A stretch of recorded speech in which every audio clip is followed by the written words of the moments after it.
Hey everybody, welcome back to the Lunch and Learn video series for Meaning Making, the 8 Values that Drive America's Newest Generations. I'm Josh Packard, the Executive Director of Springtide Research Institute. As always, I've got with me Ellen Connick, our head writer. How are you doing today, Ellen? I'm doing great. And I know you're going to ask me what I'm eating. So let me Yes, just tell because you, it's a Lunch and Learn. it is a lunch and learn, and I'm finally eating a turkey sandwich, The which last chapter of I've the talked book about. gets the iconic turkey sandwich. It does. I would just like to say very quickly that typically I actually toast my turkey sandwiches in a panini press. I'm a big time panini person. So that is something now Ellen, you I did not and the even know. world knows about me. I did not even know that there was such a thing as a big-time panini person, but I'm really honored to be on It may this just Lunch be and me. Learn with one. It might just be me. It's possible. But It's like, those days when your lunch is basically just a snack? is that one of those days?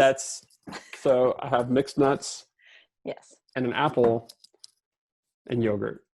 That's a really good, like the quality of lunch though is high. Those are Yeah, good, sure.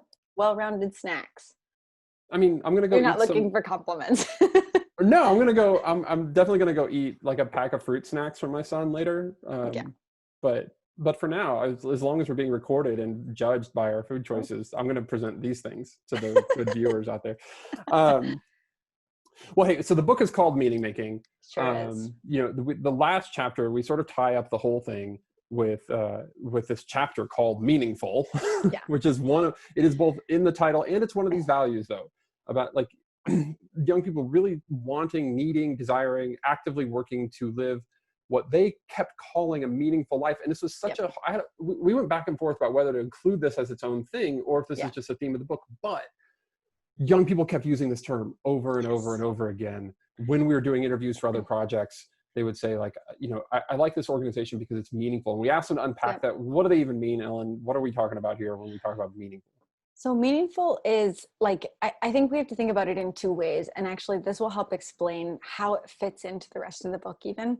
Meaningful are any of these gestures or this grasping for more. It's this Mm-hmm. value set. It's a desire for a life of integrity. It's going beyond what's expected. It's pursuing the transcendent. Like that's like we have both like these kind of high and low levels of Yeah. meaningfulness, and the low level is just as important. It's like, getting to show up and feel like I'm contributing, I'm doing good, I'm Mm-hmm. living according to my values, I'm living authentically, accountably, like with impact and reducing harm, like all of the values we've talked about in this book before. These are all expressions of a meaningful life, a purposeful life. Yeah. But also meaning has this extra layer, and it's like that very human drive to want those things, to ask big questions about like, am I living my best life? Am I being who I want to be? So it has this extra layer that's like talking about the big questions and pursuing those big answers, and then living them out. And Mm-hmm. this book's all about how we live those out, but the actual asking of the question and seeking of the answer, that's I think that's what's at the heart of being meaningful. What I love about this particular value, and the reason why I was so, we always want to go where the data take us, and so it's we're using multiple sources of people to help us analyze and think about things. But I was personally very gratified too to see that this made it through, because for me, there's a real distinction between how young people are thinking about meaningfulness and how maybe previous generations thought about what a meaningful life or a transcendent or a bigger thing.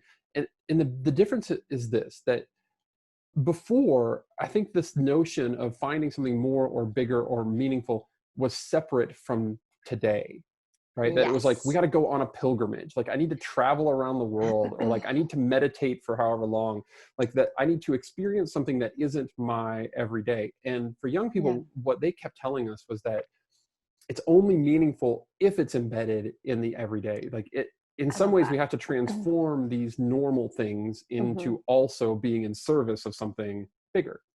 That's such a perfect way of putting it. And I think we often think about like even our own personal like practices for meaning making and for pursuing meaning in our lives as retreats from our daily life. Literally sometimes retreats, like leaving, like going on vacation, like bonding with my family on vacation, when it's like, you can be bonding with your family on a Tuesday when you're working, like, if you're intentional about it, like if you're doing intentional. it, yeah. And I love that there's this impulse to be like, no, I'm going to find the meaning in the ordinary. I don't need to leave the ordinary to find meaning. I'm going to find it right here. I'm going to like dig in my heels and get it.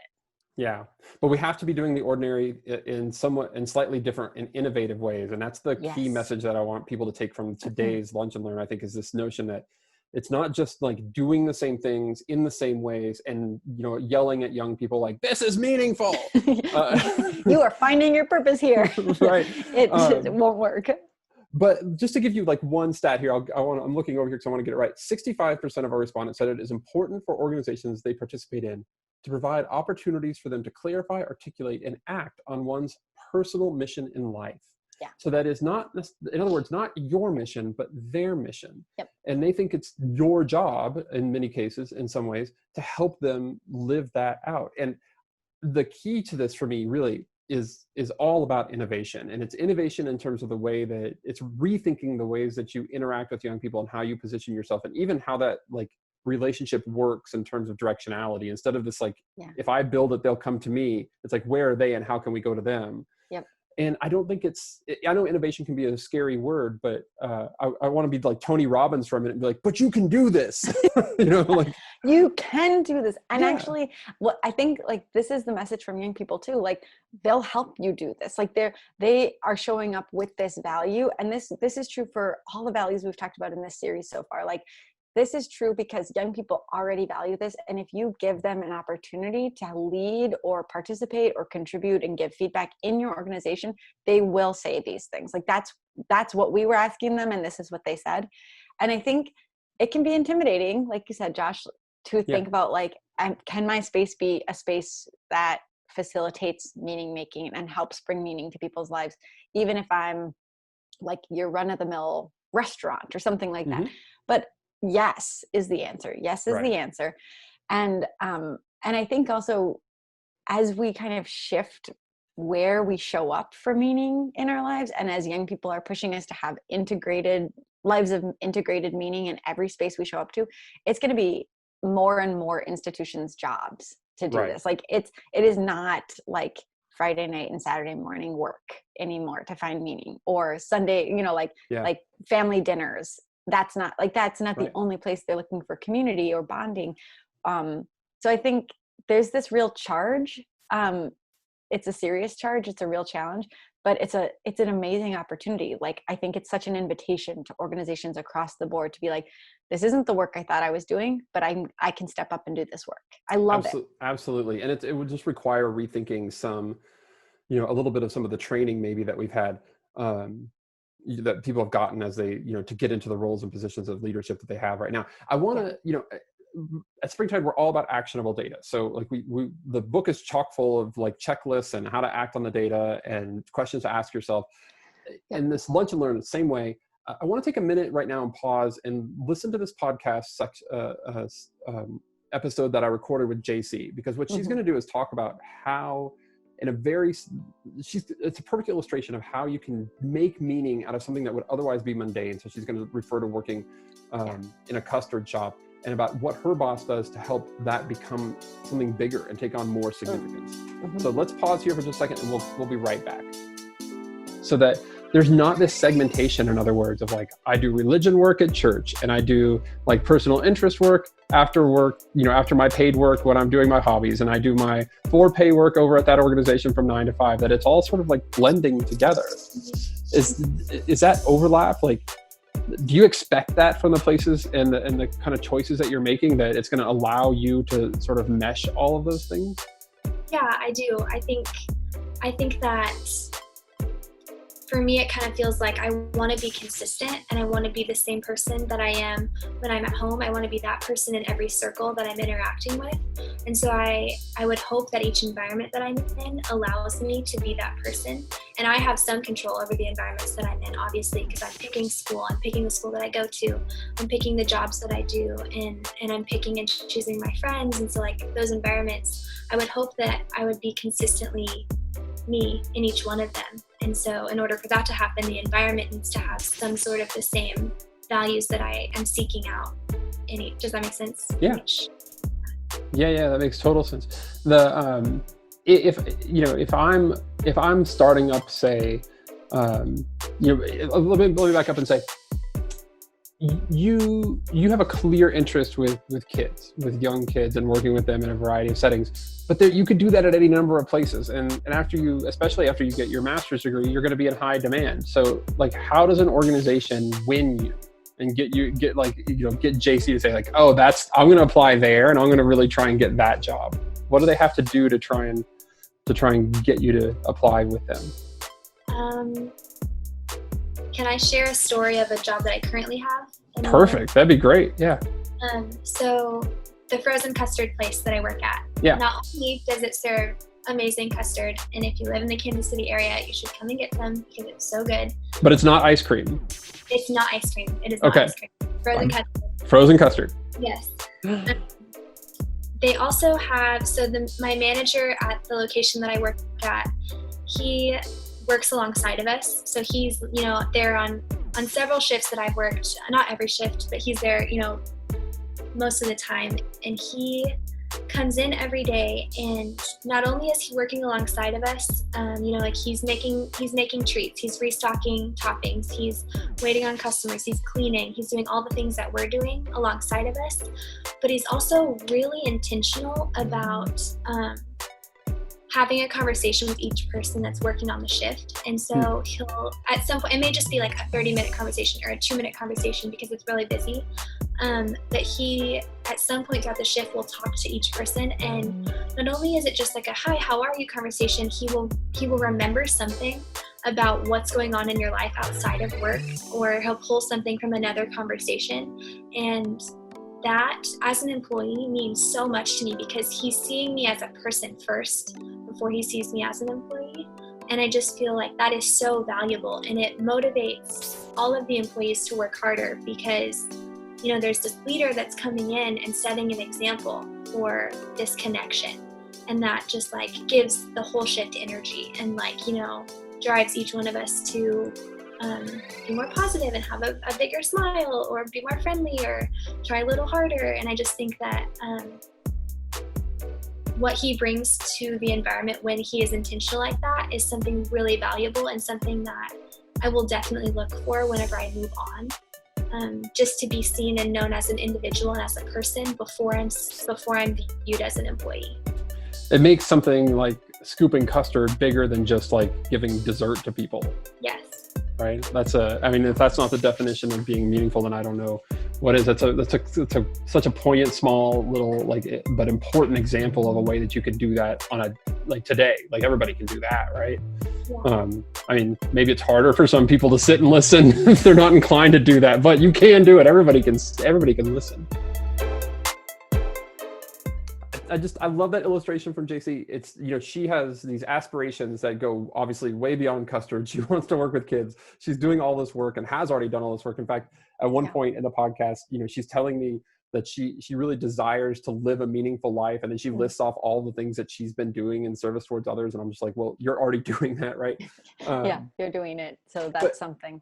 This call for innovation, which I know can sound scary and anything different can be a little bit intimidating. Yeah. But we get in this very small example of like a way that her boss just like takes a personal interest in each of the employees, and then inspires them in turn to transform this activity in this business into a local institution. Like they want to go the extra mile. Nobody wants to, I don't think, there's not very many young people who want to go the extra mile in the abstract for custard. Right? Yes, but maybe a handful. Right. But she wants to do it for him and for her community because she sees this place as being a part of the community. Yeah, I love this example.